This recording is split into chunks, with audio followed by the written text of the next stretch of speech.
Hey, buddy.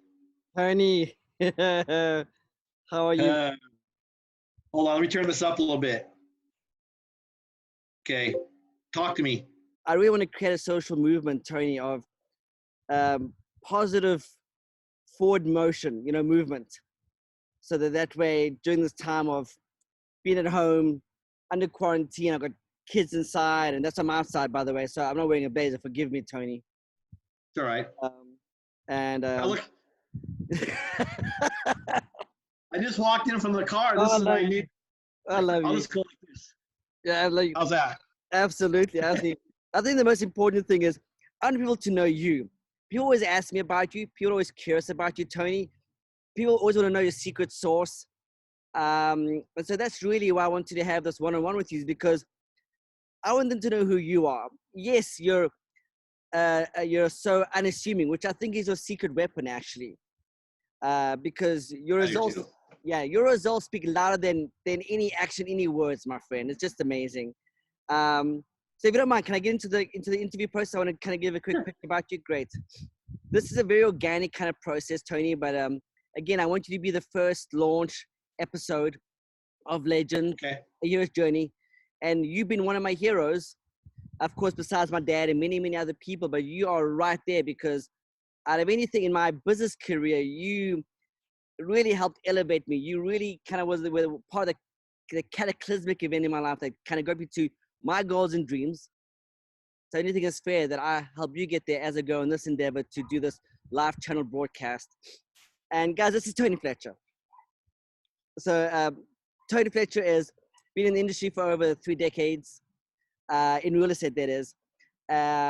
He's a master recruiter. Now, in any business, recruiting is key because you're always looking for the most dynamic people to bring into your team. This is the guy, Tony Fletcher. Second thing, Tony knows how to drive production. Tony's been around for so long. You've seen the cycles, right, Tony? You've seen the Yep. trends. You've been through the ups and downs, the foreclosures, the rehabs, the REOs. REOs mean real estate owned, the banks have owned. You've been through development. Now Tony runs well, I'll get there, Tony, but Tony Fletcher ran the largest Keller Williams market center in the world outside of Texas. So what that means is Tony, when I joined Tony, I was his VP. It's called assistant team lead. I became Tony's vice president in a sense in the corporate world. That is, Tony. I'm trying to let this make sense across the board. Right. Tony had over 800 agents under his reign, under his leadership at his market center. He was not only the CEO of that office, he was also the coach before that. So he knew how the agents ticked. That bloody dog. Excuse me, Tony. Tony knew how they ticked. Tony knew who they were. Tony knew their personality traits. So when I came there, I worked with Tony, and literally we just went to town. Why Tony was so significant in my career was because Tony went ahead and he helped me become excellent. He treated me the same way he was treated. You gave me your coach, Mike Bastian, which I'll say his name because Mike Bastian is one of a kind. He gave me his coach.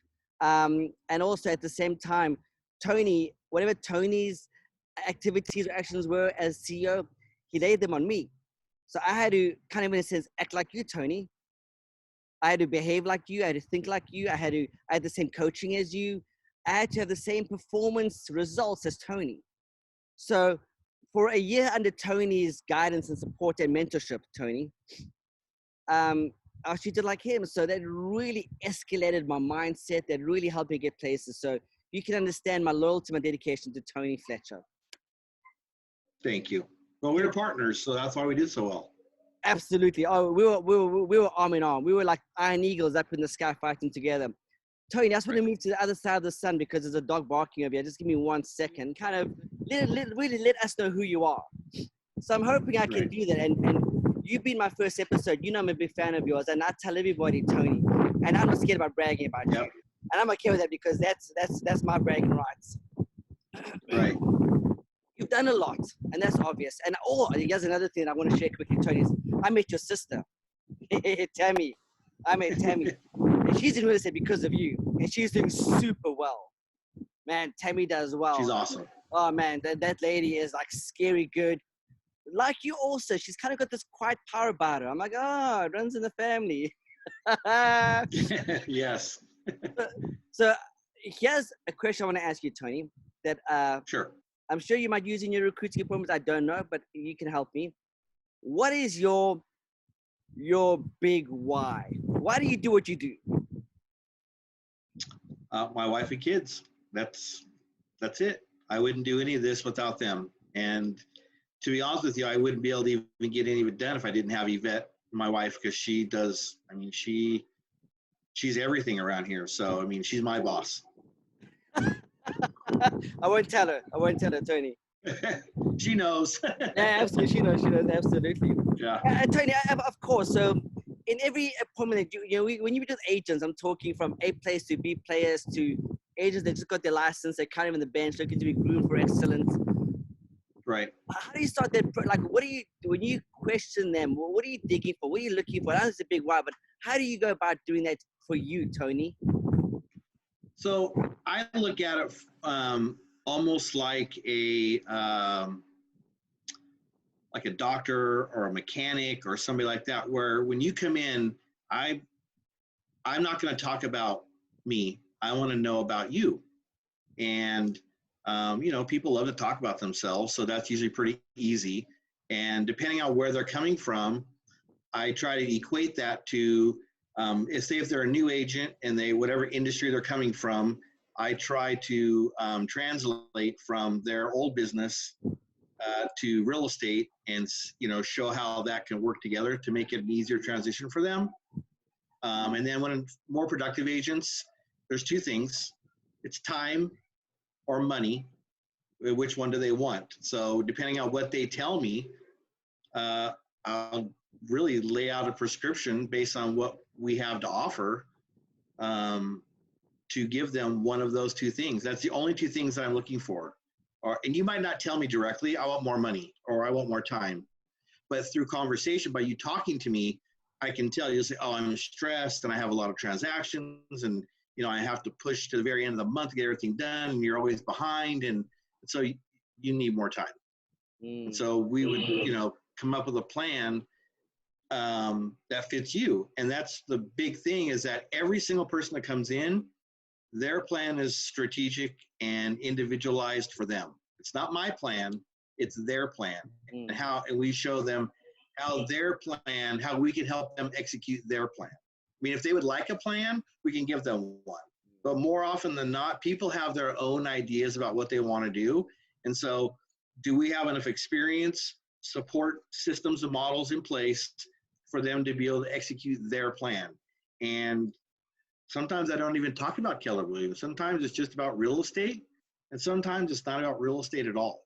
I think that's where people come. They don't recruit all the people that they should be recruiting because they don't listen. They just talk. Right. Very important. And that's what I always say. Tell me about yourself. And then I just shut my mouth. Yeah. Tony, you've hit some high numbers and you've kind of been pushed to like the limits. I know, but I want to share this with our audience. What's been your biggest recruiting month for you? I'm not talking your team, because you fed me a lot of leads and I had a lot of appointments because of you. When I worked with you, Tony, I had a lot of appointments because of you. You set me up a lot, and I appreciate that. And it made me look good, and it made you look good. But ultimately, it was a team effort. But for you, individually, personally, for you, because this is about you, Tony Fletcher, what's the biggest recruiting number you've hit in a month? 30 days. 19. I love it. That's crazy. That's crazy.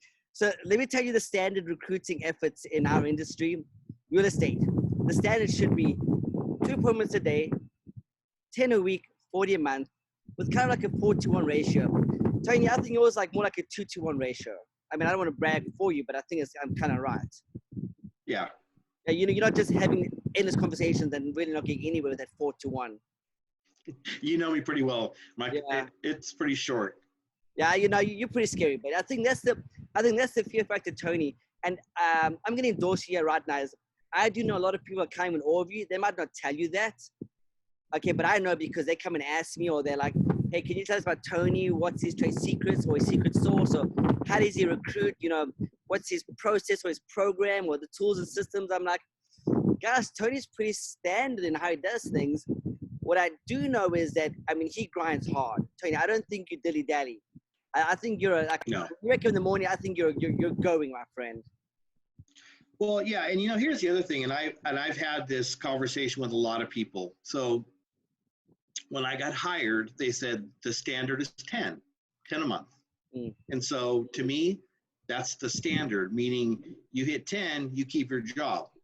Well, not everybody thinks like that, but that's how I think. So I want to exceed that standard. And so when I wake up in the morning, 10's the number. By the end of the month, I need 10. And so I'm going to have to meet with 40 to 50 people a month to exceed that number. So that's exactly what gets done. And I think that's more than anything, that's the secret sauce. Right. Sorry, Tony, I had to move because I was in the sun. It's hot. I like the vitamin C, but after 20 minutes, it starts to get to my head, Tony, thanks for that feedback. I'll just, that's really important. Tony, the other question I have for you, and this is coming from my past experience, trying to bring it to the present, is what actions do you take to keep your business running effectively and securely? You've got a family, you're now a general manager of multiple market centers. Tell me about that and tell me the process that you go through on an individual day for you to be successful the way you are. Well, it's just about having a plan. And, again, it's you're not going to execute the entire plan in one day. It's really it's a long game. It's not a sprint, it's a marathon. I think, just what we're going through right now, I think people are just starting to wake up and realize, oh, hey, this is not a 2-week sprint. This is going to be a 3, 6 month, 9 month, who knows how long marathon. Mm-hmm. And I think that's just the way that I go about it. And I might look like I'm sprinting, but I'm pacing myself for, again, the long term. And I might not win today and I might not win tomorrow, but I will win. Yeah, I think that's really important, is pacing, keeping momentum, not the ups and downs. Really just, plateauing. Hey, Tony, here's a good question, okay? What kind of, when all this COVID happened, the coronavirus hit hard and everything was uncertain, okay? What kind of rapid response did your system and you set up for communication purposes and able for you to continue running your business and have the daily activity accountability with your staff and agents? Well, it only took us about 24 hours to get it only took us 24 hours to get virtual as an office and really get our plan in motion, in place, and have everybody working from home within 24 hours. So that happened very quickly. The rest of it, again, it's different than other downturns, but in some respects, it's still the same. There's still the same amount of denial out there and people sitting on their hands and people wishing it wasn't going to be this way instead of just getting on with it and saying, this is what it is today and just move on.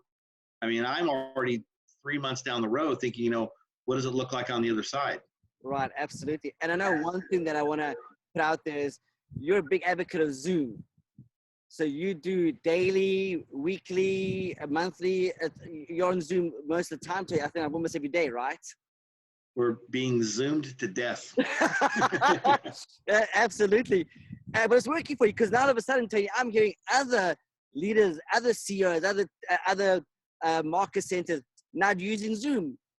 Which like you, I know you're at the forefront, but I'm just trying to say, it just shows the kind of standards that you set, Tony. People will hear about it, people talk about it, but they don't execute it. Right. Do you feel that? Do you feel part of your trade for you, Tony? Say it again. Execution. Do you think that's part of what makes you different most of the time?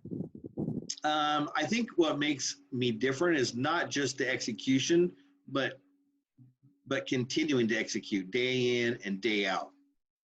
Right, exactly, absolutely. So Tony, this is going to go to realtors because that's your forte. That's where you're at the forefront of, and you're a general manager. So at the end of the day, they do look for you for a lot of guidance and support. What do you suggest to realtors in general, Tony, Orange County, Los Angeles, and across the nation? Because we're all pretty much the same. We're licensed professionals that are quarantined. What should they be focused on to keep them engaged and moving forwardly, purposefully, and productively? Well, I think they should be engaged with learning, and I think they should continue to remain engaged with whatever brokerage they're with. And if their brokerage isn't offering them support, then go find one that does. Good. And I think, and now's the time to make a move. That's good. Okay, I like that. Yeah. yeah, and again, we're all in this together. So all realtors are in the same boat. And, you know, the ones that have stuck their heads in the sand, they're not going to be competition for very long. And I think you're going to see a big thinning of the ranks. And the people that are working, and I can look at, you know, the 3 offices that I am in charge of, and I can see who's working, and it's as expected. And, you know, again, when we come out of this, those folks are going to be the most successful agents in our area. So one thing that I like about the thing that you put online is your calendar. You have a calendar of events, like wake up, exercise, Zoom call. It's like from when you wake up to when you go, you know, till the end of the day. I do like that, Tony. I've seen that, and I wanted to share that, but that's kind of your office routine. But I do like that. You know, what isn't in your calendar doesn't exist. And just because we're quarantined doesn't mean we don't show up to do business, Tony. That's right. Especially, I mean, like I'm wearing my T-shirt, sitting in the loft upstairs at my house, and it doesn't mean we can't talk to our clients and we can't stay in touch with people. And again, right now we're not selling anything. What we're doing is we're being helpful. We're reaching out to people and see how we can be of service to them. And then down the road, when they need you, you're going to be at the forefront.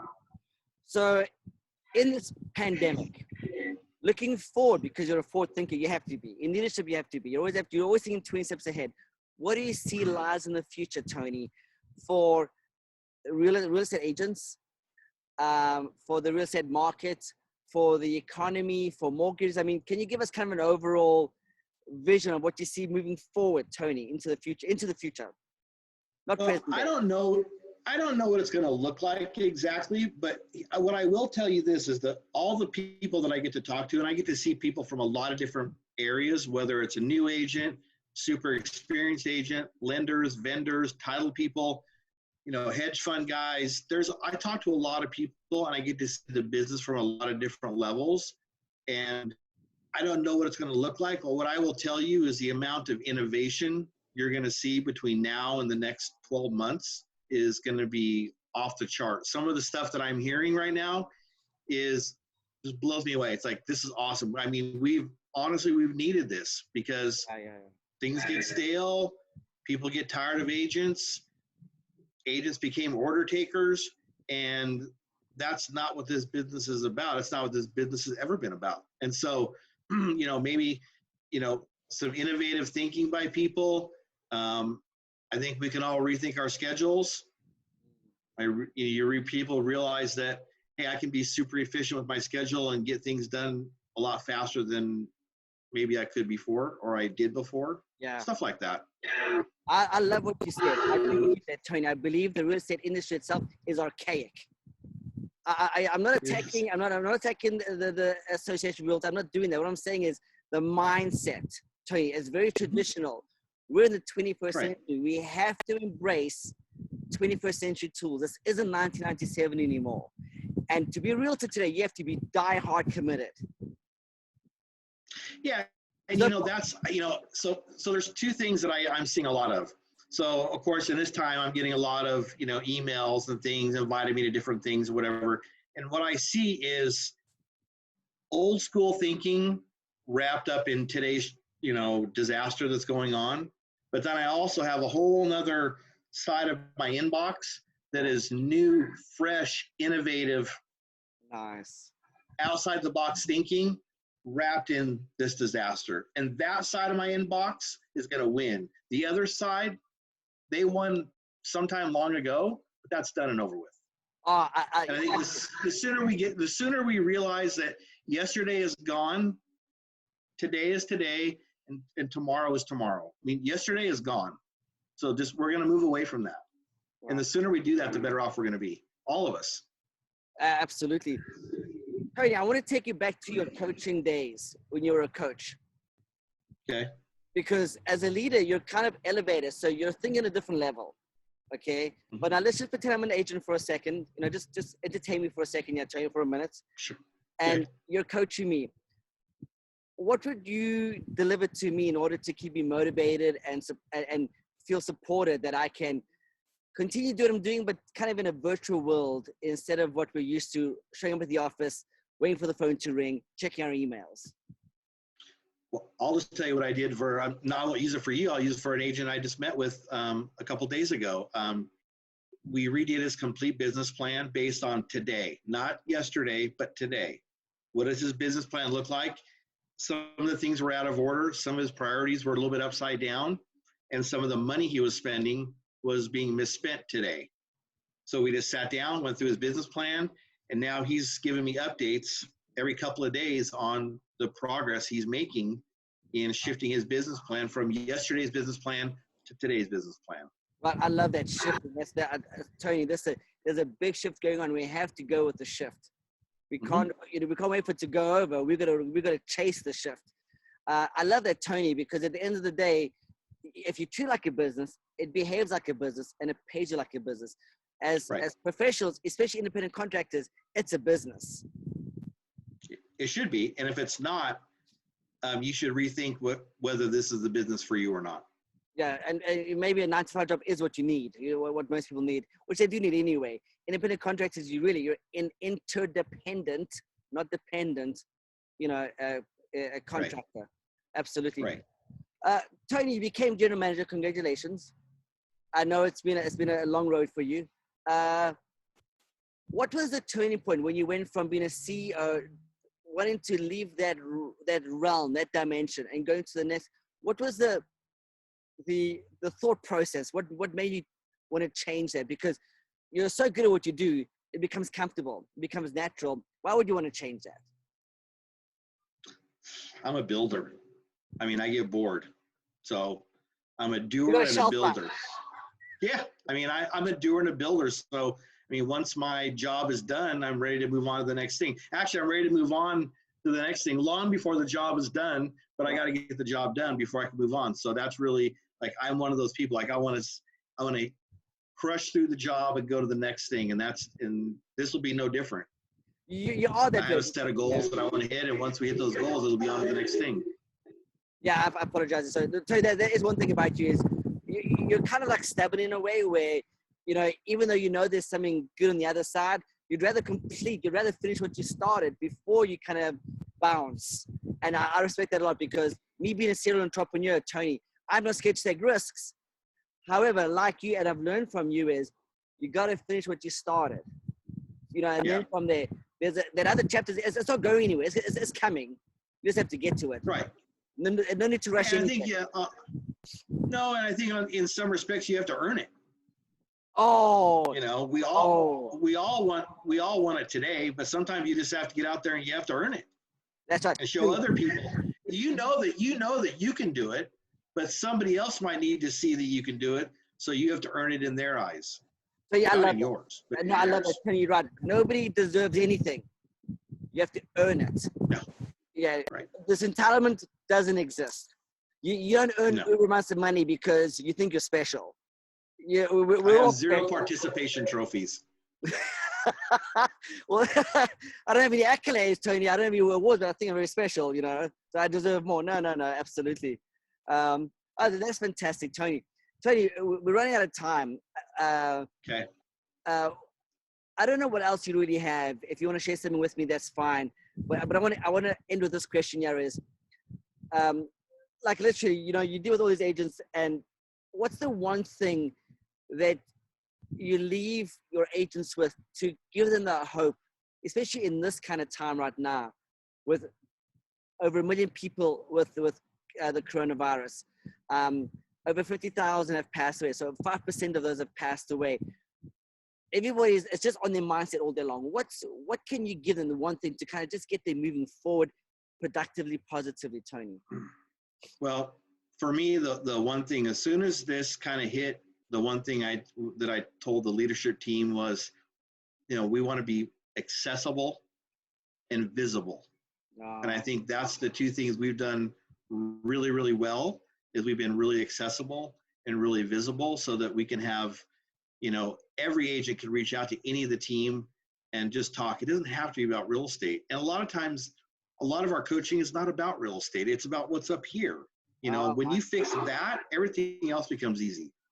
So I think, again, being accessible and visible are the two things that I would leave any agent with, is your leadership team being accessible and visible. If they aren't, go find a new leadership team. Point blank. Done. That's it, Tony. If it's not working, it's broken. You need to fix it. Right. And you know, I love this statement because it's so easy. Everybody says it. Einstein said it the best. Doing the same thing over, a sign of insanity is doing the same thing over and over again, expecting different results. Hello, Yvette. There's my boss right there. There she is. There's my boss. There's the real boss right there. There's the real boss. Don't tell her, Right. Tony, but that's the real boss. Yeah. I don't have to tell her. She's well aware. Tony, I want to thank you for your time. It is a privilege. You know, It's my pleasure. I'm one of your biggest fans. That's why I want to dedicate the launch of this channel with the first episode being about you and for you, because you had such a big impact in my life. I'm one of your biggest fans, Tony. I always wish you well. I love every thought process you have, everything you're doing. I love to be in touch with you, and I can't say enough, my friend. But thank you very much. I appreciate it. You know, I feel exactly the same way, and I appreciate you having me on here first. And I'm sure this will be the first of many, many good ones you're going to have. Absolutely. Thank you, Tony. Hey, Mr. Tony Fletcher, extraordinaire. Thank you very much. Thanks for being a legend today with us. And may you continue on your amazing journey, Tony. Thank you. I appreciate it, Kevin. Cheers, buddy. Bye-bye.